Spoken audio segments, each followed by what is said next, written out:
Okay, couple of quick tips to kind of get you started. Quick tips slash reminders. One, make sure you update your Zoom regularly. So when you're in your Zoom app in the upper left-hand corner where it says zoom.us, click on that, and you can even do it right now. And but don't actually do the update right now because it might shut you down. But if you click on the zoom.us, it says check for updates, and they do update very regularly, either fixing bugs or they introduce functionality almost every week. And so I would update it at least once a day. No, sorry, once a week to make sure that you're pretty darn updated with the latest version of Zoom. Also, a reminder to update your Chrome pretty regularly too, because that affects how it runs as well as they're implementing more and more apps to go on there. Chrome tries to keep up, and so make sure if there's a little prompt, usually in the upper right-hand corner of your menu bar, that will prompt you for that. Also in the future, as you may have noticed, hopefully you all came in here through the calendar. I'll be posting the links as well as office hour on the calendar itself. So you don't have to dig through emails. You can just go straight to the calendar to find how to access me. All right, so today we are talking about Pear Deck. And I'm gonna go ahead and start sharing my screen. You are gonna need access to, wait a second, your computer. This is gonna be something that you need to get involved with so you can see what it's like. Is that the right window? Here we go. Whoops.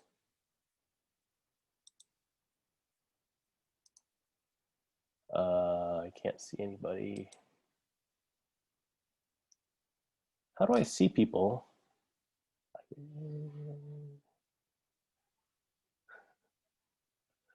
Okay, this is kind of embarrassing, but I can't. Somebody chat and let me know, can you see my shared screen right now? Because for some reason, I can't see anybody.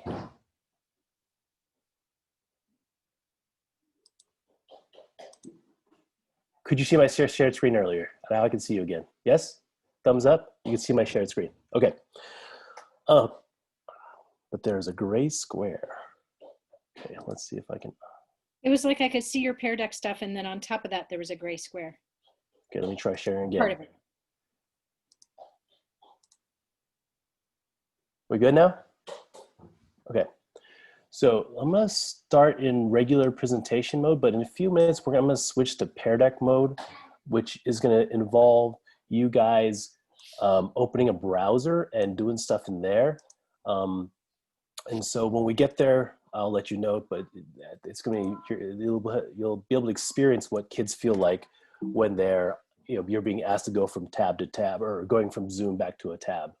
So I've generally been doing these tips to live by at the end, but I want to start with it today. And I want to kind of encourage that as you're learning about these different tools, that your focus is not on replicating your practice in school. You really want to replicate the purpose. An example is like, I was talking to Deb about back to school night. And, like with the traditional model, we have to go, room to room to room, here's a schedule. And like, if it's in person, that's what it's like, right? That's just how you have to do it. But if we're switching to virtual mode, we don't need to replicate that because, for example, setting up, for a parent to go from Zoom to Zoom to Zoom for an hour and a half, hoping every link will work, all that is like unnecessary logistics. It makes way more sense in this model to replicate the purpose, which is conveying to parents who you are, telling you about your class, and that can be easily done in a video, right? Where they can watch at their own time. They're not bound by these constraints of being in a certain place at a certain time, and they don't have to navigate through all these Zoom links, right? And so with all these tools that we are being exposed to, I want you to think about not necessarily recreating exact classroom practices, but try to think about what you're trying to achieve and how can I use that tool to achieve that feeling. And so example with Pear Deck that I think is good for is that I think teaching remotely, you don't feel the energy or the feedback, right? You ask a question, everybody's excited in real life. You hear the hands, you see everybody going up, you feel the energy. Or if you ask a question and you want input, people are always afraid to be that first one to share, right? But once that sharing gets rolling, everybody kind of gets moved, gets involved, the momentum creates momentum. And I think Pear Deck helps to create that momentum with some interactivity within your presentation. And so that's why I just want to focus on that one. Focus on replicating the purpose, not necessarily the practice. So you're thinking about your lesson in a different way. How can I replicate what I'm trying to achieve with these new tools? Features of Pear Deck. It is a Google Slides add-on. So you don't have to download a new program. You're just using it as an add-on. It can be synchronous or asynchronous. It adds interactivity to your lesson. I think the biggest thing is that it allows you to hear student voice where you might not, in a different way. It is student voice though. And then you also get to share student voice, right? Whereas everybody can't talk at the same time, there are tools in Pear Deck that allow classmates to see other people's ideas on a certain topic without everybody having to raise their hand. It's a powerful tool to kind of take a temperature of the class. And it gives you an easy at a glance formative assessment. I really think it's a great tool as a springboard for class discussion. There's a template library with a lot of different pre-built things that you can build off of. There's also sample questions both by subject and grade level.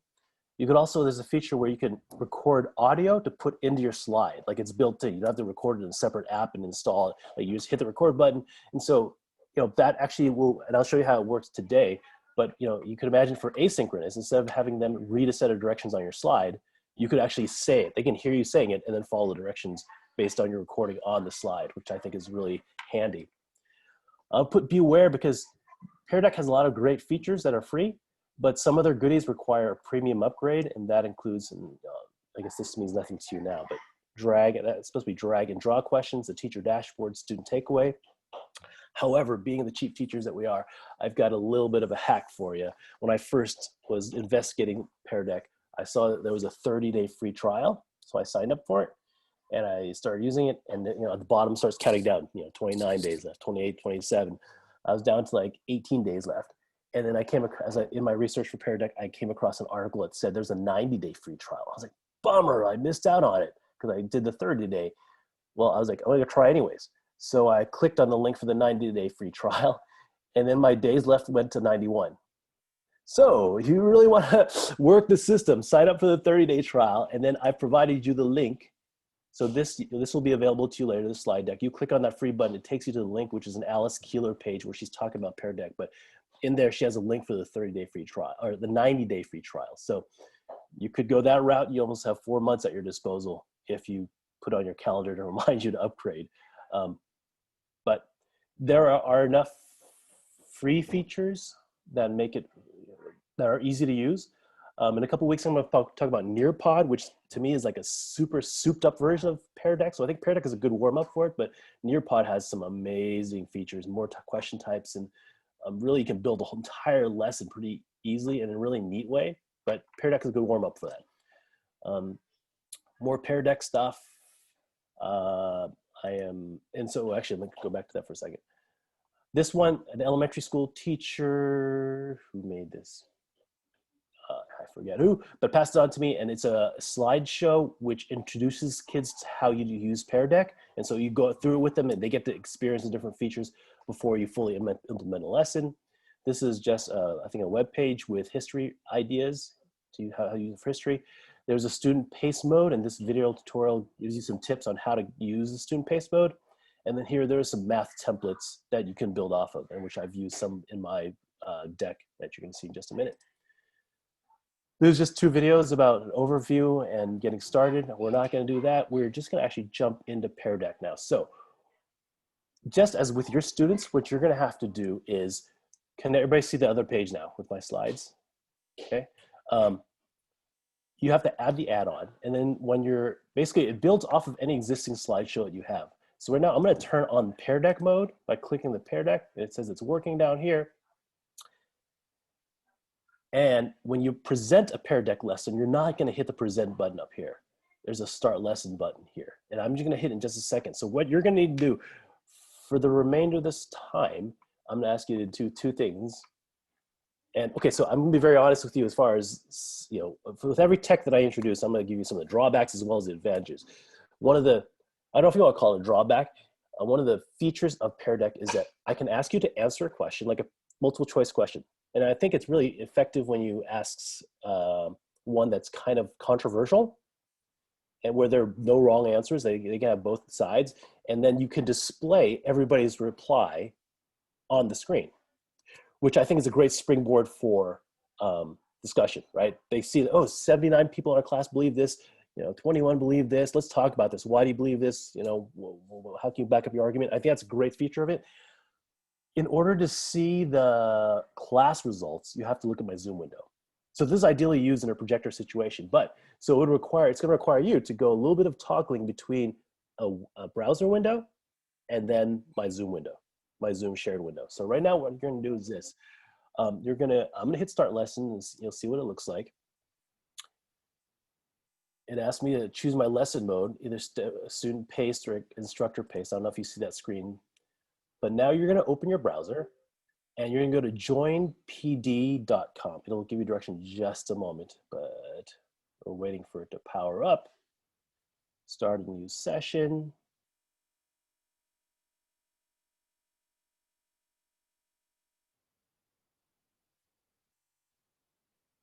Almost there. And so if you have your new window ready, it's going to give you a code in just a moment. Hopefully.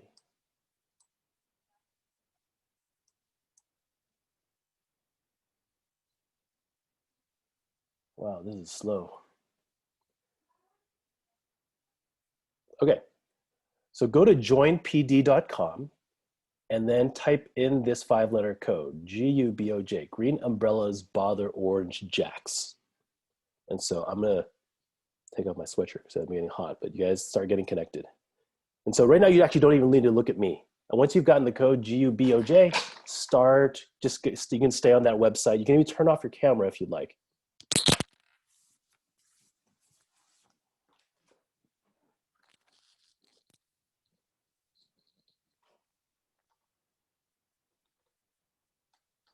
So it looks like I have 14 participants. I'll see if I can get to all 14 of you. Well, that would include me. So hopefully 13 of you can get on, and I'll proceed with the slideshow from there. If a student joins late, the code is always in the upper right-hand corner of the slide, but right now I'm just leaving the code on the screen.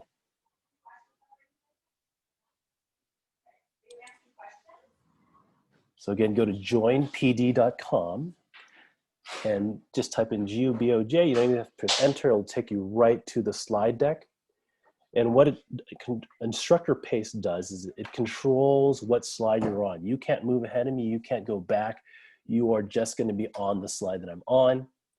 And what slide deck has is it has a bunch of different question types, different features to solicit class input. So give you another minute to get connected. Get onto a browser so you can minimize your Zoom. If it's in full screen mode, you might want to press escape to get out of it. Open up a browser and go to joinpd.com, PD standing for Pear Deck, and then type in GUBOJ. And I'm going to go ahead and, so I show 10 students on. I'm now,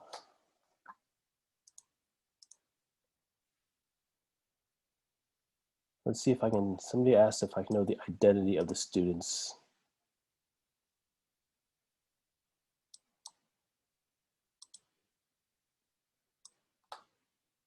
So this is my first time going live with this many. Open roster, I can see one of the rosters, and Kelly Britton, you are one of the people who are in. Okay, I show 10 students in, so I'm gonna go ahead and get started. You are not gonna be able to get as much out of it if you're not in, so I'm gonna give you try to get in if you can. And then Jen, if you can monitor the chat window, if somebody comes in late, then they can join. Okay, so Pear Deck, I'm just, the first few slides were the slides we already went through, so I'm just gonna skip through those and get to the fun interactive Pear Deck slides that y'all are wanting to see. So I'm basically going to show you the different slide types. This is called a drag and drop. It's one of the premium features. So right now you should see a red dot down there. Drag it to where you were born, please.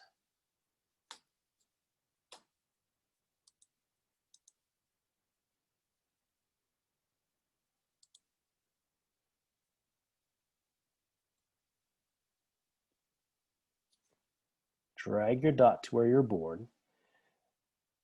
When we drag our dot, can you see who's putting their dot where?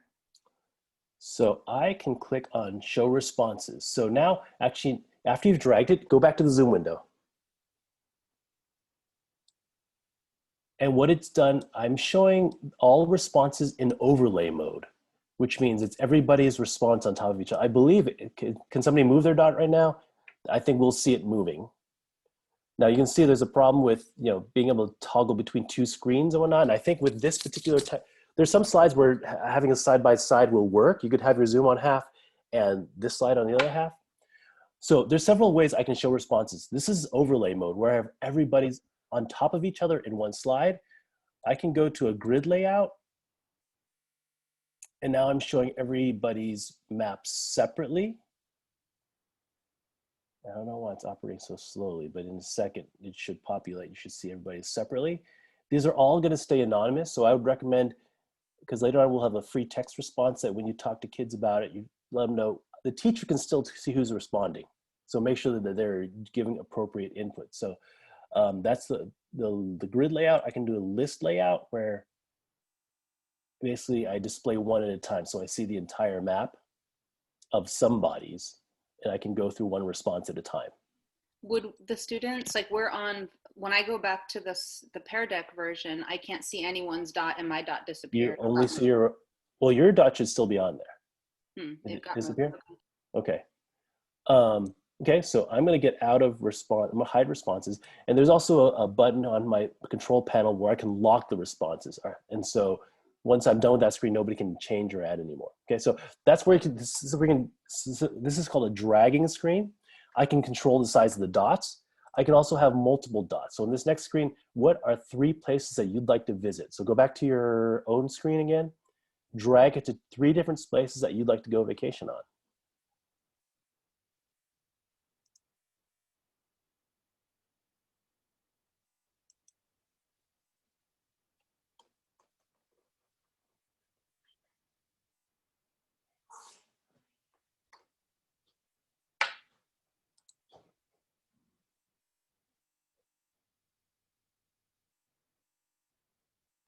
I don't know if it's generally this laggy, but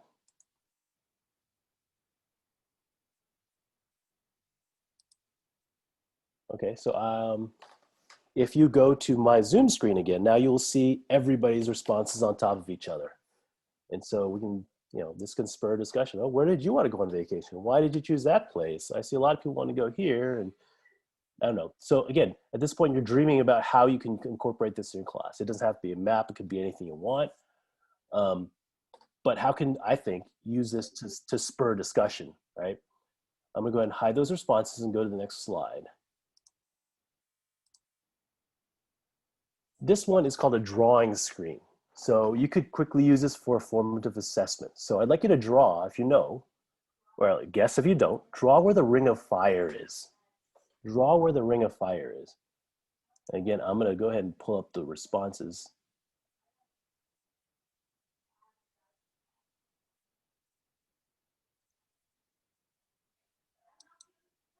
And this is one, if you look at, go back to my, once you're done looking and drawing yours, you can look at my screen again, and you can, there's a really quick form of assessment of who knows it and who doesn't know it, right? You can quickly scan, oh, these people don't, let's address it, let's talk about it. Would somebody tell me where it is and why it's called the Ring of Fire, et cetera, et cetera. And again, a quick measure of the temperature of your class on this topic, right? I'm gonna go ahead and hide those responses. Let's go to the next screen. Hey, Rich, yeah. I have a quick question on when you were showing, if you go back or just show to where you were showing the responses, yeah. Mm-hmm. How can, as a teacher, how can you know who put the unsmiley face there? That was me. Well, sure. So I'm not using the teacher dashboard feature. Let me see if I can bring that up. Because you did say teacher dashboard was a okay. So I can. Feature. Yes, I'm looking at that. I see media. Do you actually see my screen? Now, sometimes when I'm on Zoom, everybody look on my screen for a moment. Yeah, I can see yours. Can you see the dashboard? Well, Well, I I'm see your scrolling. mouse moving around. Okay, so let me switch the share to a different spot and see if I can share that part with you. Yes, I think I can. Okay, so part of the teacher dashboard, do you see now? Mhm. Yeah. I can see who drew what. Okay. So this is like a different, it's a pop-out window that I have control up to Great. that I So can, that was a pop-out window that wasn't displaying on Zoom. the kids on won't see that Zoom part. Yeah, Was what you were showing. it's my slideshow, yes. Okay. Yep. What you were showing the class. Yep. And unfortunately, I think the teacher dashboard, I've been trying to figure out more definitively, but I think the teacher dashboard is a premium feature, but we do have it for a bit. So, Okay. Okay. Another drag one. Again, there's an idea to generate conversation. Historically, a Republican president in office typically leads to a more prosperous economy. So they can drag it to thumbs up or thumbs down about that statement. And then again, I think this is one of those situations where people might be hesitant to respond initially, but once they see, oh, somebody believes the same thing as me, some people are in the middle, some people on this side, then it could generate more discussion. So I think the more controversial of a kind of a discussion-rich question you have on there, the better for prompting further discussion. And so again, another drag and drop. I'm going to go to the next one. This is a math one. If you add a negative number to a positive number, the sum is negative. And so I'm big on people explaining why they believe and giving counterexamples if they don't think it's true. And so, there's a lot of things that you can, why would you put in the middle? It's a statement that's, either true or false, or is it? And have students explain why it is. I think, again, a spring forward for discussion is what I think this is really powerful for. Move it along. Okay, go back to your screen again. This one, I believe, has a web page, right?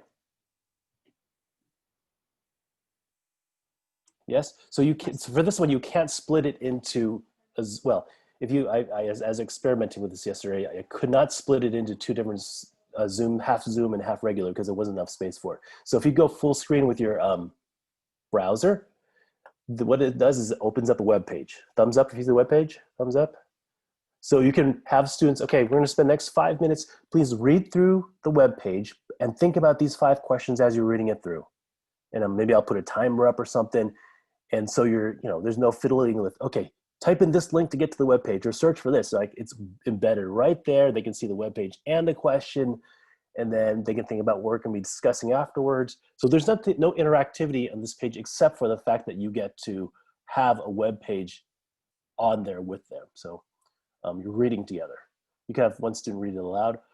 I will tell you that for whatever reason on my screen, I don't see the web page. Only you do. But actually, one neat thing about Pear Deck is that I can have one tab that is my presenter view, and I can open a separate tab that's a student view. And so I can toggle back and forth. I can even put in responses myself. So you could be within the same browser, have 2 tabs open and be doing both at the same time, which I think is a pretty powerful, like I said, I can't see that second screen right now, whereas I could if I open another tab. Okay, so next one, what's the best way to vote? What's the best way to elect a president? Why? So this is a multiple choice, right? And so you're going to choose one. There's one of those where I would then share the class responses. So if you want to jump over to my shared screen, you can see it live updating as people are making a vote for one thing or another. I'm curious, are you able to change your vote once you voted? I see it shrinking, so I guess that it is possible. So, and at any point, if I say, okay, quit fooling around, I lock the screen, all of a sudden, none of you can do anything anymore. It's in. All right, so I can say, okay, you have 15 seconds to choose something. So I've unlocked it again. So that's a multiple choice question. This next one is a free response. Write a statement supporting your opinion. Write a statement supporting the stance that is opposite your belief. And so go ahead and start writing. And I'm going to go ahead and go to show responses so you can see what that looks like. So maybe half of you write and half of you look, and then we'll flip flop. So you don't even have to press enter. I believe it live updates as you are typing. And so I think this is a cool way to see. It's kind of like a live Padlet, right? Like everybody's typing in their response. You can scroll through them. You can see what people think. And so again, a kind of a good primer to a class discussion. And again, they're anonymous, but you know that as a teacher, you do have an ability to see who's saying it. And even after the fact, after the session, if you can't figure out, you're like, I didn't have my window open, you can go back and see who did it. There's something called a student takeaway, and I'll show you that in a little bit. Okay, next one. Identify the body parts on this insect. And so you have a drawing tool. Play around with a little bit. You can, on the left-hand side, there's a little scrolling part where you can control the size of your pen. You could also press the text button to type in your responses. You can change color. Like in this, I would encourage probably students to type in the responses because as you can tell that drawing on the screen is not always the easiest. And while you're experimenting, change size, change pen color, I will tell you that at the end, there's something called student takeaways that get emailed out to them. And what it is, it's a Google Doc with all of these questions on there, with the blanks, with the stock slide that I made, and with their response. And they're on the first page of that Google Doc, they can, there's a spot for them to write a summary of what they learned. And so post-session, they do get a Google Doc with all this stuff on there. Again, I think that's a premium feature, but you've got at least 4 months to work with it. So this is a drawing feature. I'm gonna go ahead and move on to the next one now.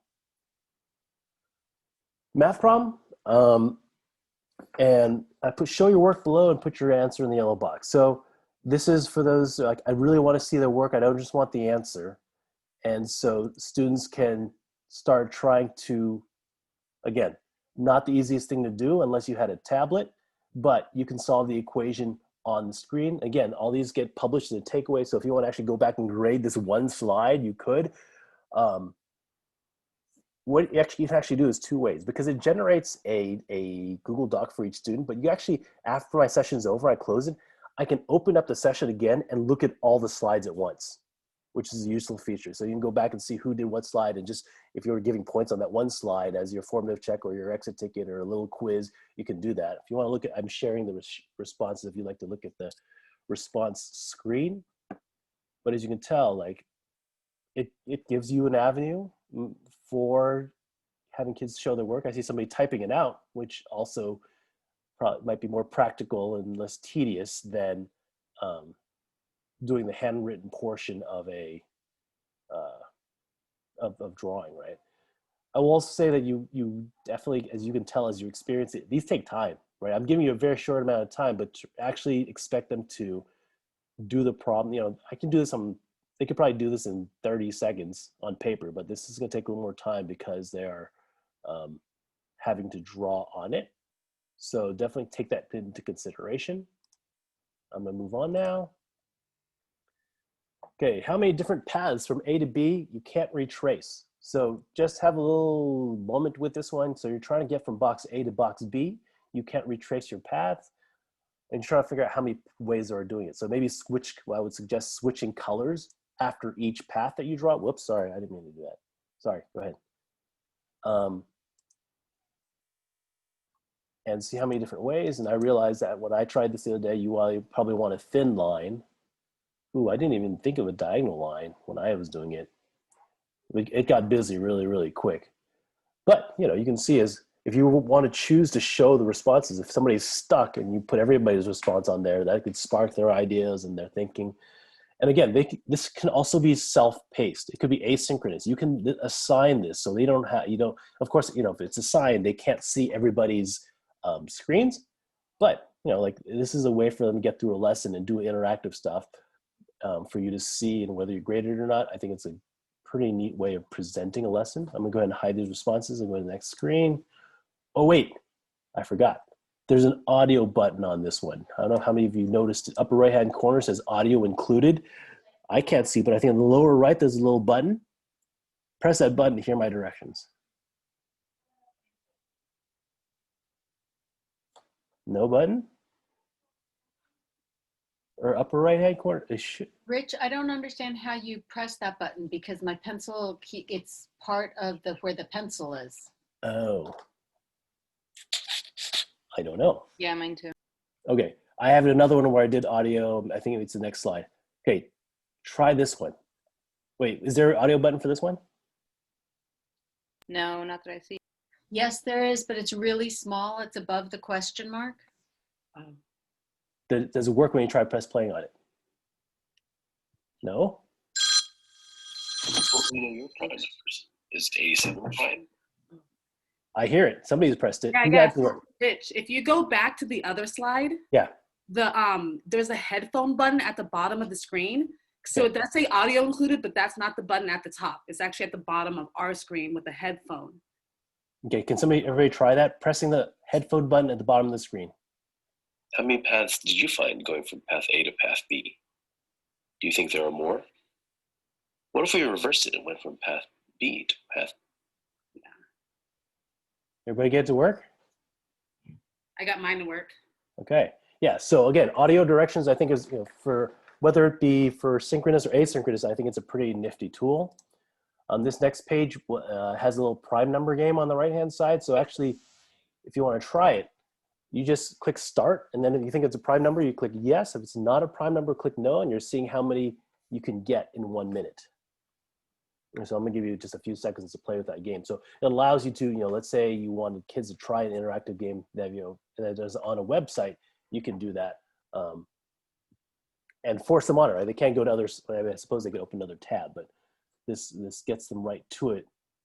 Whereas if you did a regular slideshow and you did this, they'd have to press a link in your slideshow. It took them to another tab and they have to come back in. Wait, how do you make the game start? Is there a start button? But you might have to scroll a little bit. I can't actually see it right now. Can anybody tell her where? Oh, okay, found it. Yeah, it's you have to be on full screen. Okay. Yeah, so for these ones that do the website, you do have to be on full screen. You can't see the instructor, else it obstructs. It obviously needs space for both the slide and for the website. Question mark in the top, and when you click the question mark, it gives you the directions on how to play the game, which I thought was cool. And I didn't do that. That's part of the. Oh. Okay, so I'm going to go ahead and. So are my directions correct? To access the audio, click the headphones in the lower right-hand corner and then click play. Thumbs up, yeah? That's how you access the audio? Okay, cool. I'm going to go to the next screen. This is a numeric answer. So you're going to type in a number, and basically it will put all the responses. It'll show the range of the responses. So go ahead and type in a number. How many minutes do you think you spent on screen yesterday? And so you can tell, as you're looking, it looks like it created a box plot, but it's adjusting the minutes it's adjusting the scale based upon people's responses. So if you want to take a look at the shared responses, they're on screen right now.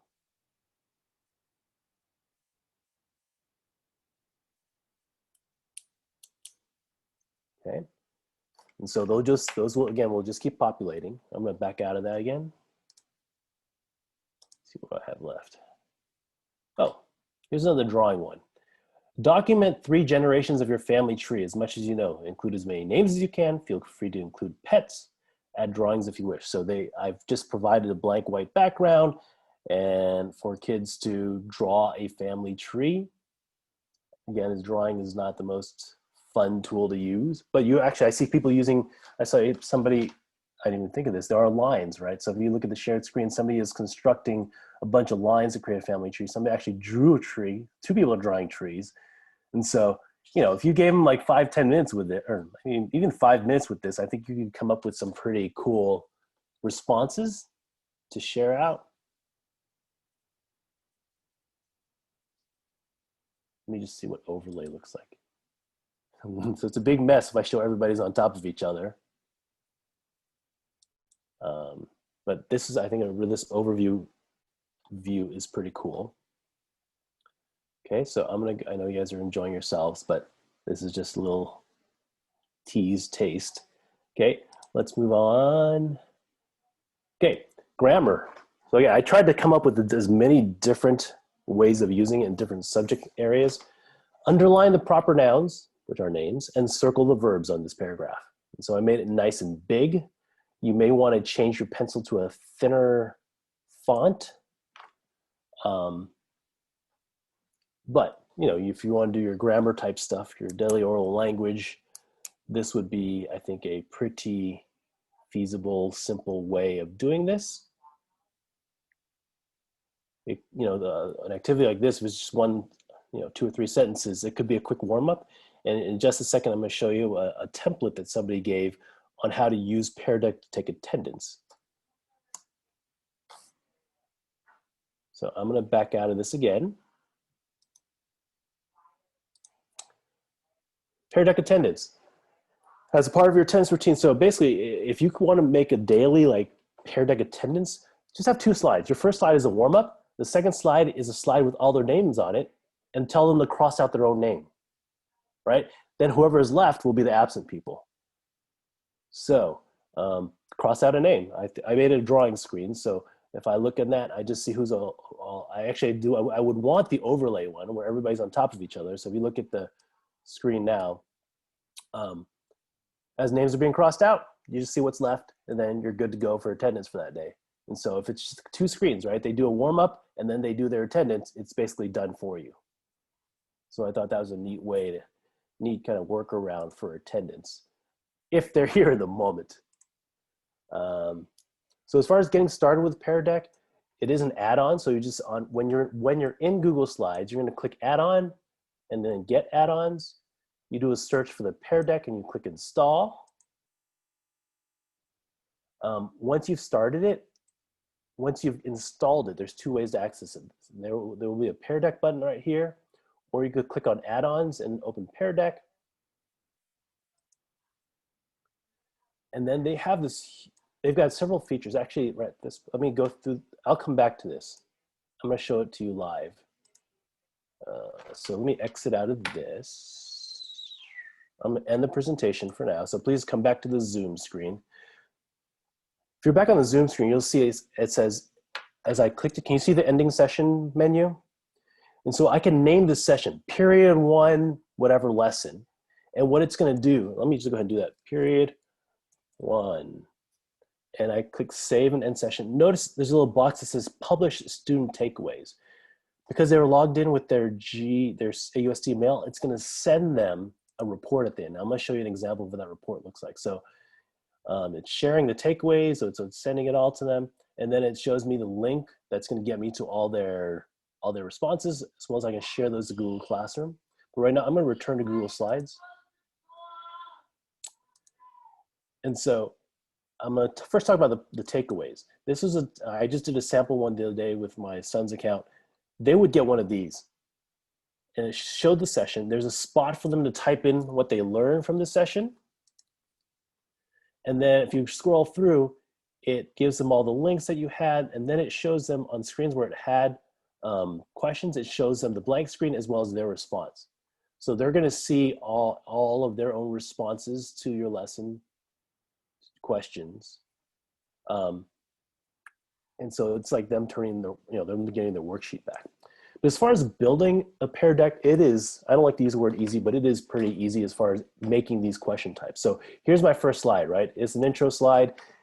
Here's their menu to the right. These are the 6 different types of questions.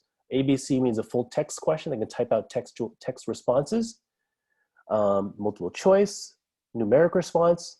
This is showing a website. This is a drawing question, and this is a draggable question. So dragging, where you're dragging a dot somewhere. You can have as many dots as you want. You have them different colors. They also have a pretty extensive template library. I'm gonna click on, so this bar, once you've opened up Pear Deck, it opens up this menu bar on the side. When I click on this, they have lesson builders for beginning of the lesson, during the lesson, end of the lesson. There's critical thinking lessons, there's social emotional lessons. There's some subject areas, K to 2, there's math, there's science, there's social studies. And some of these are just templates. So if I were to click on, let's say, the science one, it would show me, okay, here's already a built periodic table. And so you know, like this just saves you from having to create a whole slide. Here's already a graph for you to graph times versus distance. All of these are editable once you take the template out. And so that's a good place to get started. Of course, you can always use your own slideshow. Let me click on, maybe here's the more beginning of the lesson slides. And so they just have some pretty templates for you to use. What did you learn from your homework? Here's I mean, you can just look through this on your own, but they do have a pretty extensive library that you can edit. I'm gonna go back out of the template library. If I scroll down a little further, this is how I added audio. I just clicked add audio to slide, and it brings up this recording device. I just hit record, I hit stop, and it puts it on there for me. As far as the question types itself, if I were to make this first slide into, let's say, a multiple choice slide, I'm on the first slide already, I just click multiple choice. It says working, and then now it asks me, I don't know if you, can you see this part, the menu that popped up? Yes, okay.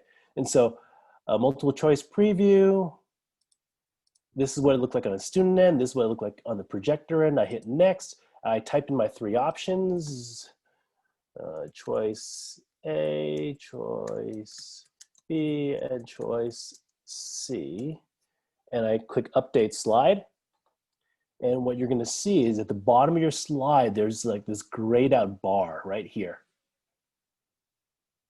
And that's, I've made a multiple choice question for the slide.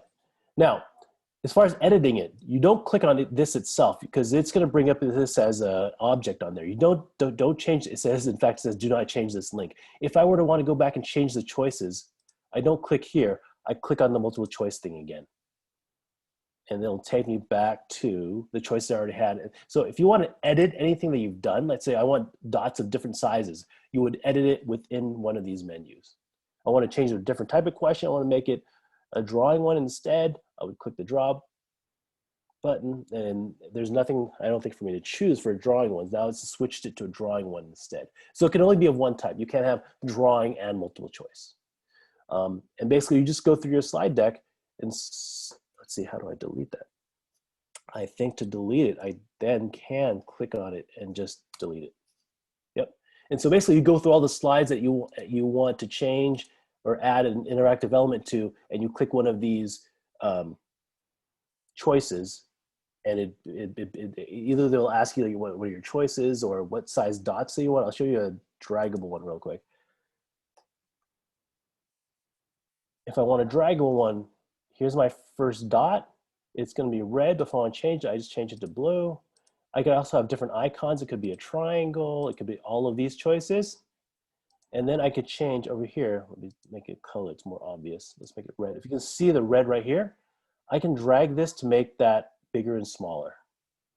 You see on the right-hand side getting bigger and smaller. So, you know, if you have a lot of kids in your class and it's too big and you want to do the overlay view, it's really hard to look at. And so I, for example, for the one where you guys chose 3 places to go on vacation, I had to shrink it a fair amount just because I knew that a lot of dots were going to be on there. And so if I want to add another dot, this one I want to be a star, I want it to be blue, and I can add as many of these as I want. And as soon as I hit update slide, now my slide is now a draggable slide. And it shows me that.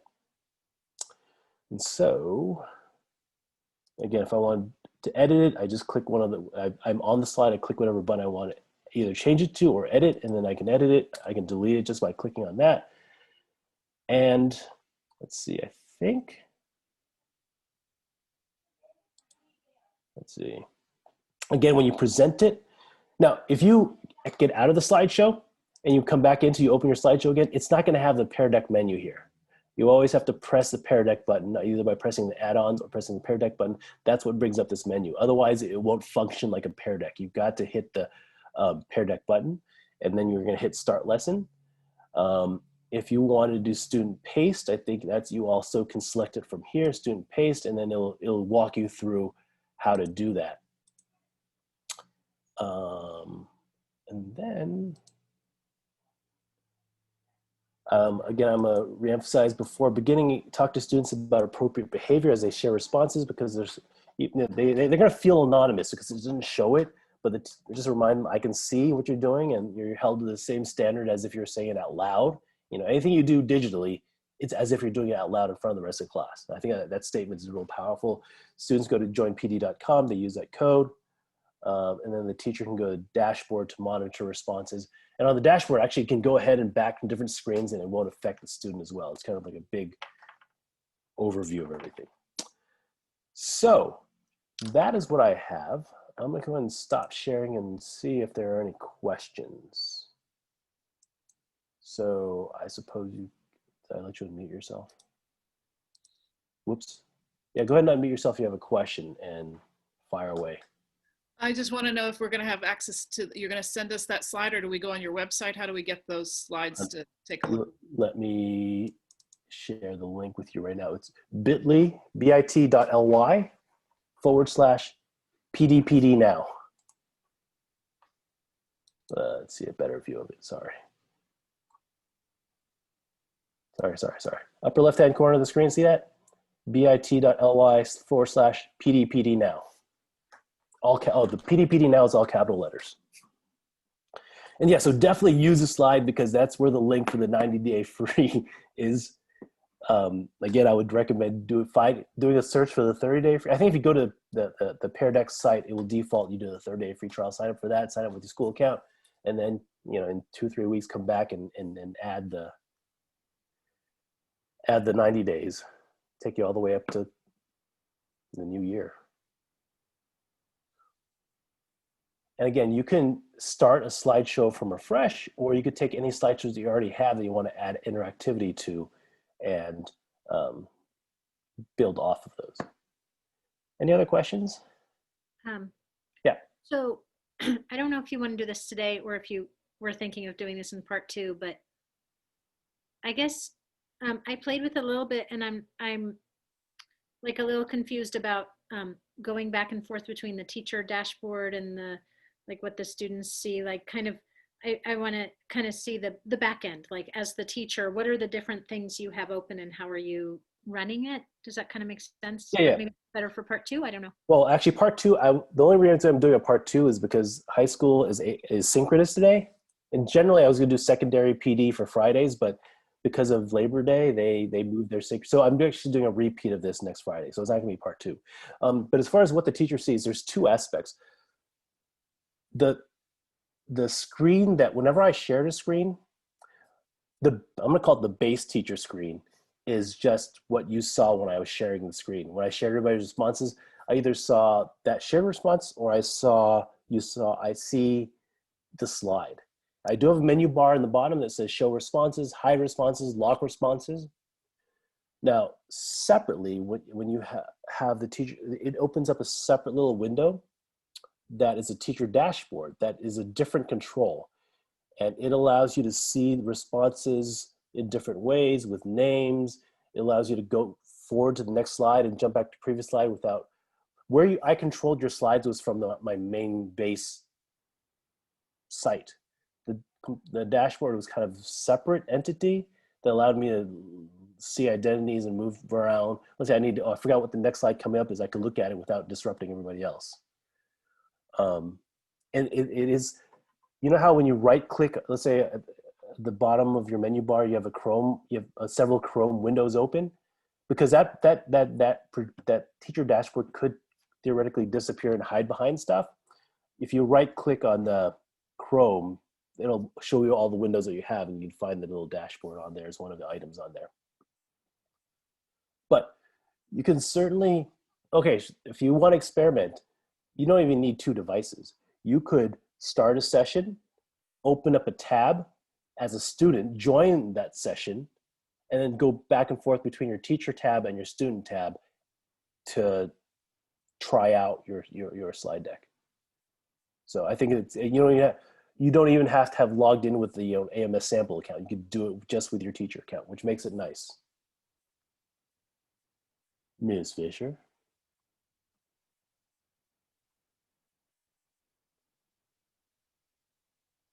I can't hear you. Can anybody hear her? You were unmuted, but I just couldn't hear you. You're unmuted, but I can't hear you. Okay. There, I heard somebody. Oh, that was me. Oh, now I can hear you. Okay. I just needed to second and check up. Okay, so I have two questions. One might be super simple, but then the other one is a comparison to Nearpod because I tried to do this and now I realized where I made the mistake at. So first, my Pear Deck doesn't show up in my tool deck like it does for your slideshow. Do you know the reason? Doesn't show up where? It doesn't show up like how it shows up in your tool deck. It just stays in the add-ons menu. I don't really know how mine popped up there, honestly. It was just there one day. Yeah, okay. So I can't tell you. Maybe manage add-ons. I'll play with it, but Okay. that would be nice. And then the other part is I was trying to use Pear Deck to have them in breakout rooms. And I thought not only could I see their work, but they could see each other's work, and they can't see each other's work. Right? So would Nearpod then be something helpful for that? If I was trying to share their responses? It's funny. I started this Pear Deck presentation, and then I started researching Nearpod, and then like my brain just started getting all scrambled because their features are similar and not similar in some ways. Yeah. So your question is, if they're in a breakout room, Yeah, and they're on Pear Deck. and they're what? And they're on Pear Deck. They can't see. The only way they can. Okay, so that's a good question. The only way they can see that when I showed all the responses, the only way they can see that is when they looked at my shared screen. Okay. Yeah. And so in breakout room, you can't see my shared screen. So it's never going to be possible. They could, if you want to do something like that, and this was actually, I don't have time today. I was going to do my top 10 quick takes, and I'll share it with you now, can you see this slide? Yeah. Okay, so what I did on this one is that, and I didn't even know about this feature, but I basically made, 20 of the same slide. And this, I have a question on there. We should have youth sports right now. I have a pro and a con. Now I send you all into breakout rooms, and for each slide, I have slide 1, slide 2. I would tell you to go to the slide that is your breakout room. But then at this point, this is kind of like cheating, not cheating, it's almost a way to mimic the Pear Deck. Lower left-hand corner, there's grid view. I click on this, I can actually see everybody's responses all at once. So I think this is really a neat tool to do breakout rooms with, because I can see, oh, table, group 5 is still blank. It's been 2 minutes. Let me go visit them. Oh, group 6. And they can also, at that point, they can still look at everybody's other slides, right? But this allows them to focus on one slide. So I would say, okay, here's your breakout room, group of 4, pick one person in your group to share screen and share slide number 4 with everybody, and you guys can all add to it, or you could have one scribe who's writing to it. But then you, as the teacher who's not in the breakout room, can see these live updating. So you can see as they're typing things in. I really I called it the sky view. I can kind of look overhead and see them all. I can zoom into one if I want. I can switch back to this mode and I'll see one slide, but I really like being able to see them all at once. So I think that would achieve what you're talking about. And you don't need Pear Deck for that. Yeah, but then they can't draw on the screen, which is why I started using Jamboard, because I wanted them to be able to draw for the math, right? So, but I was hoping to do that with Pear Deck, but now I see. Yeah, they would be able to draw on the screen, but they just can't see each other's yet. Yeah. Well, you could have them draw on the screen, and then when they reconvene, that's when you share the answers. Yeah. Okay. I was thinking, because if you're on Pear Deck and you're doing it where the teacher's in control, and so everybody opens Pear Deck, right, and they're going, and then you put them into breakout rooms. They can't see my shared screen, but they're still seeing the Pear Deck slides. No. Yeah. Yes. Correct. So they could still be working, and I could still be controlling when we go to the next slide, because I can see all their work, maybe? Yes. It's a little bit complicated. Absolutely, yes. So basically, if you were to imagine what you were just doing, okay, so all the times that you saw my screen where I shared answers, eliminate those. But you were still, you answering all the slides is still possible. In fact, at that point, you could do it as a student paced. Well, either way, right? You can definitely control it. So, but yeah, at that point, you can do it. If you want to control the pacing so they're not whipping through all the slides in 2 minutes, you can definitely breakout room. I'm going to pace you for about 30 seconds for each slide. Make sure you talk about it, discuss it, yeah. Well, I was also thinking, like, if I controlled it, like, let's say it's sort of a more extended thing, like there's one slide that they're going to take a while talking about and doing together as a group, right? So you go to your breakout room, you're working on it, and like in 10 minutes, then I stop and I bring you back and I show you the answers at that point. Yeah. Anyway, Yeah, I mean, you control how long because you can see everybody's responses, you can gauge when it's time to move on and if they do need more time.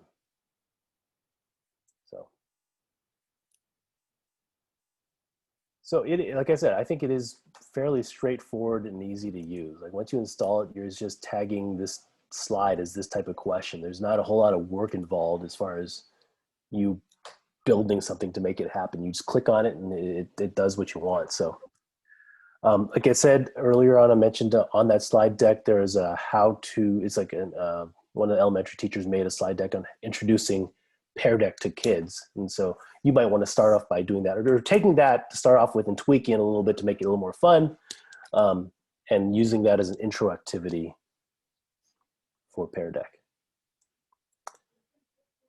Any other questions besides asking out Robin's cute cat? All right. Cool. Well, experiment away. Maybe not this weekend, but I think it is a fun tool. And I've been talking about Nearpod a little bit, and I think Nearpod is like an even like more souped up, sexy version of Pear Deck. And so in a couple of weeks, I think October 2nd, I've scheduled for that. So this next week I'm doing Pear Deck again, but basically it'll be a duplicate of what I did today. So no need to come. Though I'm trying to see if when I can schedule my quick takes, best practice quick takes. I got some good ideas for that as well. Unless you like to hear it now. But I could do it in 5 minutes if you want. Thumbs up, you want to stay? Okay, well, if you want to leave, you can leave, but I was prepared to do both. Okay, 5-minute version. And so if you want to write this down, it's bit.ly/BP part 2. The BP part 2 is all caps. And so with my quick takes, I'm always trying to give you ideas that you could take home and use right away. And so all the images are always links to either templates you can use or a video tutorial or an article. So bit.ly/BP part 2, and BP part 2 is all in caps. Here we go. Actually, let me go into present mode just for fun. So I'm on Twitter following like educational stuff. Came across a neat one, and this person said, "Good morning. As we are teaching through a pandemic, please remember to humanize our schools as much as possible. Choose compassion over compliance, patience over policing, community over content, praise over punishment, and empathy over enforcement." I think those are just kind of good reminders to have. It's kind of a funny one. When your workday is done, make the most of your 6 steps in your commute home to mentally unwind as you're walking away from your home office. Okay, so this is what I just talked about, the breakout room. I call it the sky view. And the key to it is in the lower left-hand corner, there's a little grid that puts it in a grid view, and that's how you access it. So there's nothing special to do or install. It's just creating some duplicate slides, giving them a number. So if you click on this itself later on, you can just, it has you make a copy of the template I've made, so you can use exactly, just change the prompt. You can change the pro and con, whatever, but it's built, it's already pre-built, ready to use. Emojis, I think as people are building Google Classrooms, I think it's useful to, as students see their assignments, they're all a bunch of text. If you just add a little icon in front symbolizing the type of assignment it is, I think it helps for kids. Like, this is an assignment for homework. If it's a test, it's this. If it's a lab, if it's group work, if it's Flipgrid, this icon. And so this, if you click on this, it shows you a video link on how to insert little emojis in your Google Classroom to make it kind of more visual. Oh, whoops, I clicked on it. Okay, just a quick email tip. Hi everyone, my name is Michael Furcano II. You can find education and sorry, it clicked on the video.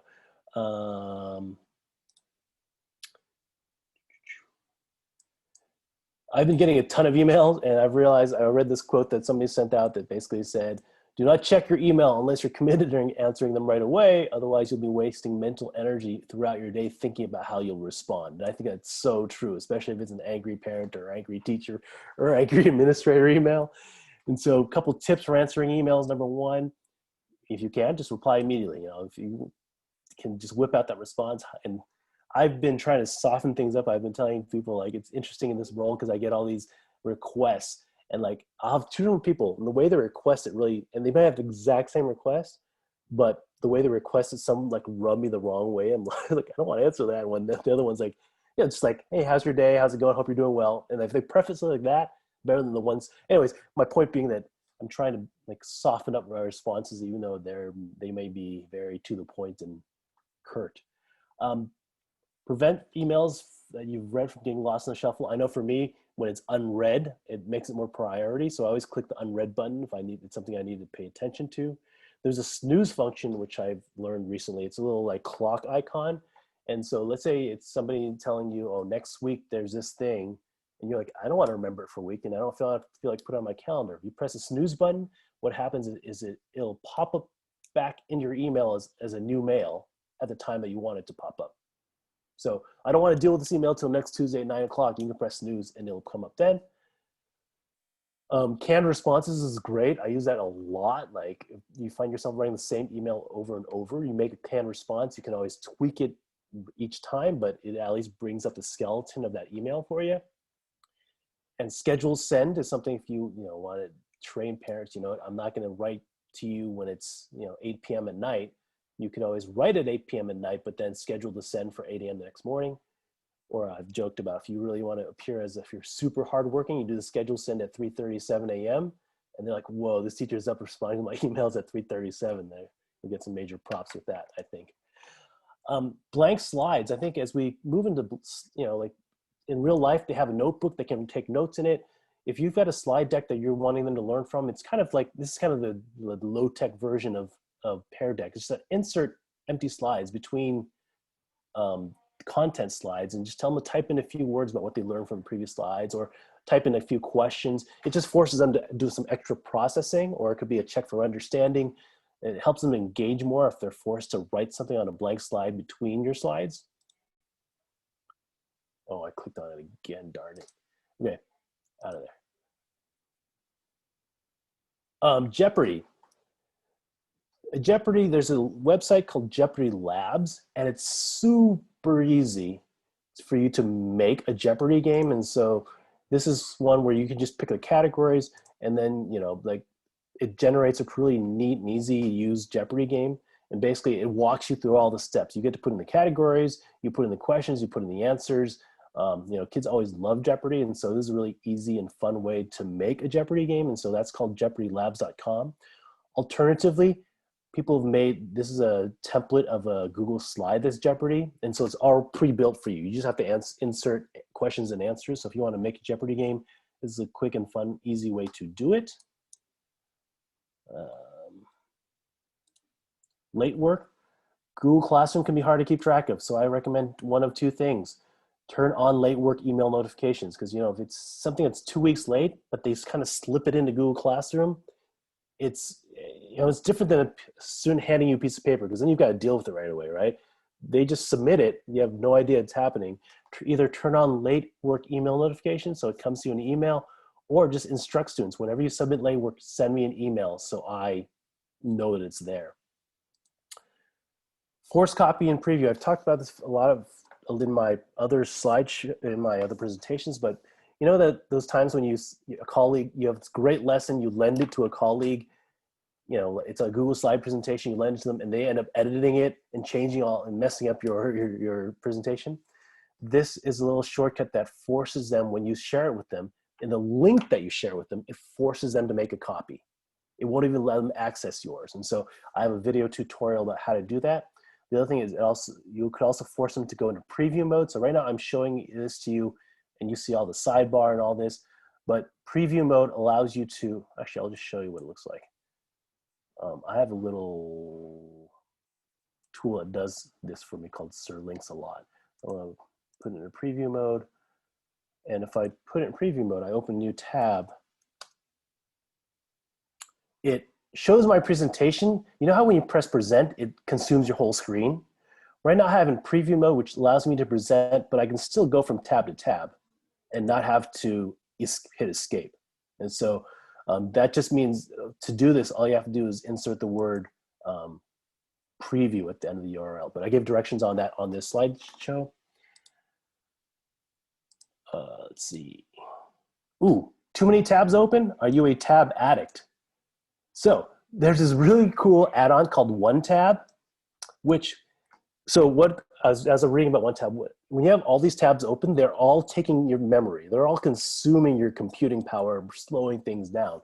So if you get this add-on called One Tab, you can see where my screen, my arrow is. I'm gonna click on that. Actually, I might do it on a different window. No, actually, I'll do it here. I click on that.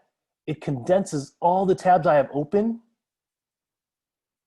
into one web page. So all the tabs I have had open are all right here right now. And so now I'm left with one tab. At any point, if I click on one of these, it'll restore that tab. So I click on this, and it's opening it back up right here. If I want to restore them all, I just click restore all, and they all open back up again. So, you know, so for the people who have like 50 tabs open, they're all like a teeny little sliver on there. One Tab is a great app. It'll preserve them all, but it'll freeze up your computer to do processing of stuff other than, you know, keeping all these tabs open. Okay, so it does take a moment for them to open back up. Let's see.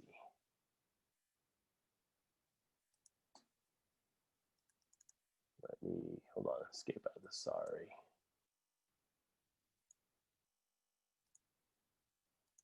Almost done, people.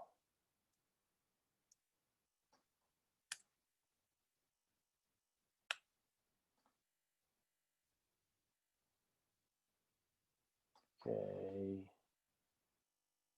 Bear with me, thank you.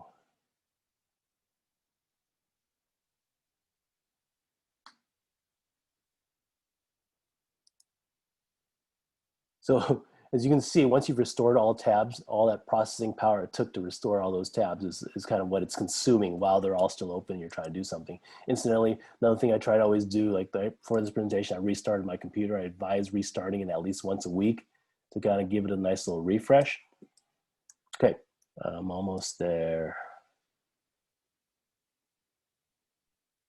Do you think that would that have any effect on the speed of Wi-Fi? Like having the tabs open, I know is slowing your computer down, but would it affect how well you're able to draw Wi-Fi, or not really? I think I mean, it's in some ways it's interrelated, you know, like, for example, I think your camera receiving information takes up a lot of processing power. And if you're zooming, and that's what your Wi-Fi is doing a lot of things. Like times I've tried to like, record, like screencastify and zoom at the same time, we're using the cameras twice, it went crazy. So I think the more you can like have, as you're about to go live, the more things you can have like not open, the better. Google Slides, so okay, moving on now. Google Slides has a cool feature where it will close caption for you if you're in present mode.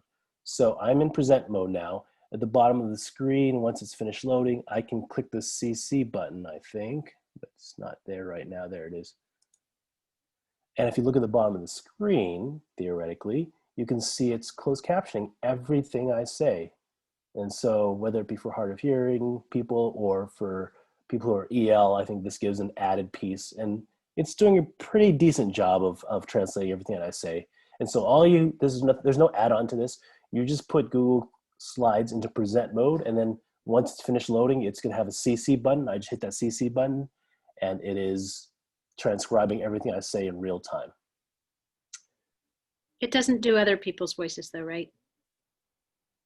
I think it does everything that actually, let's try that. So I'm gonna present, and you say something after I turn on the closed captioning. We'll see, that's a good question.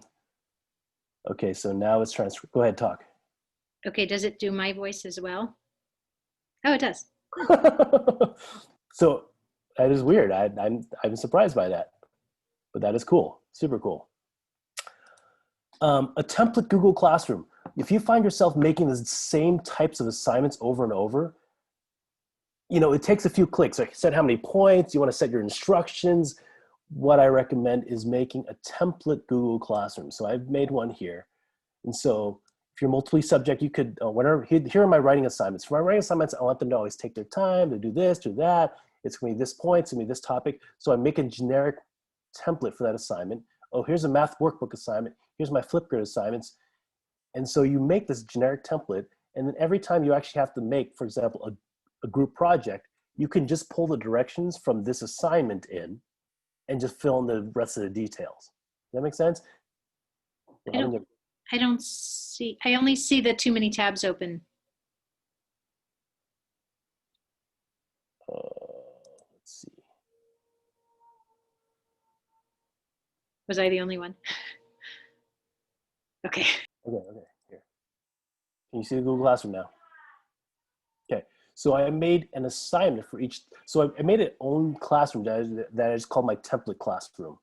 And all I'm doing is I'm making one of each assignment type, so that next time I have a assignment where I want them to watch something, I'll just go in and say, this video is about such and such, here's a link for it, and then send. So anytime you create an assignment, it'll ask you what kind of assignment you can click, and you could click reuse post.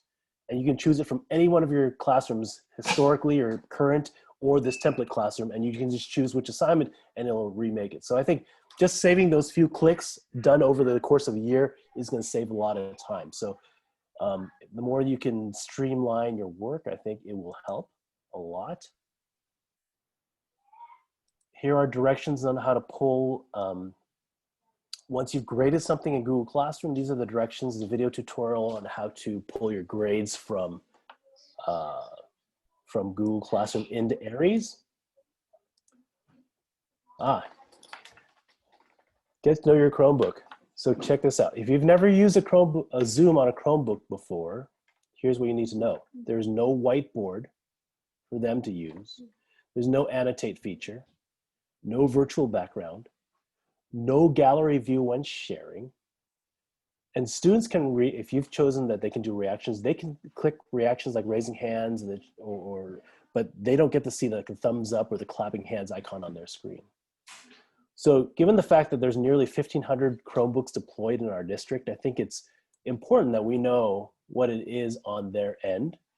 This has this Chromebook icon is, I think, a video or an article about best practices for using Chromebooks that I think it's important to read, but I think these limitations are important to note as we move forward.